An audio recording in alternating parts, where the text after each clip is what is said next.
정부가 일본에 대한 신종 코로나 바이러스 감염증 진단키트 지원을 아직 추진하고 있지 않다고 밝혔다. 윤태호 중앙사고수습본부 방역총괄반장은 28일 오전 열린 중앙재난안전대책본부 정례 브리핑에서 일본에 대한 우리 정부의 지원은 현재로서는 아직 추진하고 있지 않은 상황이라고 말했다. 윤 반장은 정부는 우리 방역물품에 대한 수출과 인도적 지원 요청을 다수국으로부터 받고 있다며 이를 위해 외교부의 코로나19 방역물품 해외 진출 지원 본부처 TF를 구성해 운영 중이라고 설명했다.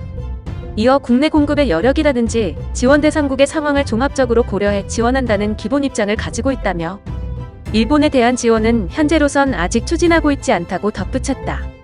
이날 아사히 신문 등에 따르면 일본 후생노동성은 한국이 코로나19 검사 키트를 지원할 경우 자국 성능 평가를 받아야만 이용할 수 있다고 언급했다.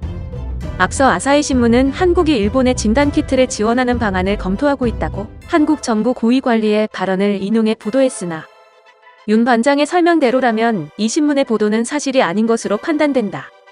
우리나라는 현재 전 세계에 47개 품목의 진단키트를 수출하고 있다. 바이러스를 직접 검사하는 PCR 검사법 관련이 34개, 혈액 내 항체를 확인하는 항체 검사법이 12개 품목이다.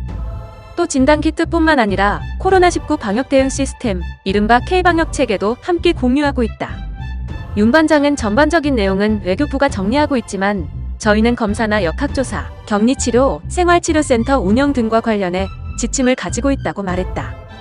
이어 그 지침을 영문으로 번역해서 제공해 타국에서 시행착오를 겪지 않고 최대한 빨리 정착할 수 있도록 할 계획이라고 말했다. 이날 오전 0시 기준 국내 누적 확진자는 전날보다 14명 늘어난 1752명이 됐다.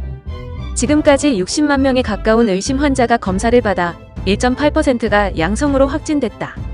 이 가운데 일본 유권자의 약 3분의 2가 아베 신조 총리의 임기 연장에 반대한다는 조사 결과가 이날 공개됐다. 아사히 신문이 일본 유권자 3,000명을 상대로 올해 3에서 4월 실시한 정치의식에 관한 우편 여론조사에서 집권 자민당이 당칙을 바꿔 현재 3차례 연속 자민당 총재를 겸직하는 아베 총리가 한 번 더 총재를 맡을 수 있도록 하는 것에 대해 응답자의 66%가 반대했다. 찬성은 26%에 그쳤다. 또한 응답자의 57%는 차기 총리가 아베 정권의 노선을 계승하지 않는 것이 좋다고 밝혔고 34%만 계승하면 좋겠다고 답했다. 유권자들이 차기 총리에게 가장 필요한 덕목으로 꼽은 것은 공정함과 성실함이었고 이어 지도력, 정책 이념, 조정 능력, 발언력의 순이었다.